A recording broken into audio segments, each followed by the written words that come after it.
En sortant du temple, Jésus voit un homme qui était aveugle depuis sa naissance. Ses disciples lui posent une question, « Rabbi, qui a péché, cet homme ou ses parents, pour qu'il soit né aveugle ?» Jésus leur répond, « Ni lui ni ses parents n'ont péché, mais c'est afin que les œuvres de Dieu soient manifestées en lui. » Il explique ensuite qu'il est la lumière du monde et qu'il est envoyé pour accomplir la volonté de Dieu. Jésus crache par terre et mélange la salive avec de la poussière pour en faire de la boue. Il applique cette boue sur les yeux de l'aveugle. Puis, il lui dit, « Va te laver à la piscine de Siloé ». Siloé signifie envoyé.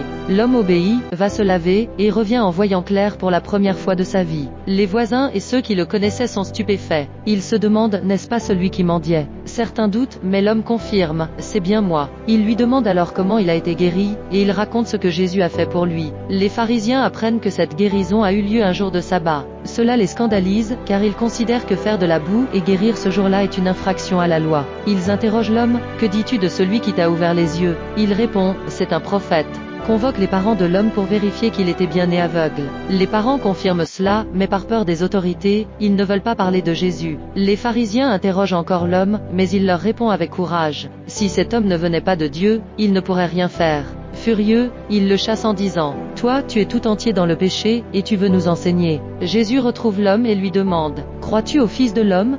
L'homme demande, « Qui est-il, Seigneur, afin que je croie en lui ?» Jésus répond, « Tu l'as vu, c'est celui qui te parle. » L'homme s'exclame alors, « Je crois, Seigneur. » Et il se prosterne devant lui. Jésus conclut en expliquant qu'il est venu pour donner la lumière à ceux qui sont aveugles, spirituellement comme physiquement, et pour révéler la cécité spirituelle de ceux qui pensent voir mais rejettent la vérité. Ce récit montre à la fois la puissance de Jésus et l'importance de la foi en lui. Il met aussi en lumière les tensions entre la foi véritable et l'aveuglement spirituel des chefs religieux. N'oubliez pas de vous abonner, d'aimer et de partager la vidéo pour ne pas manquer nos prochaines histoires bibliques.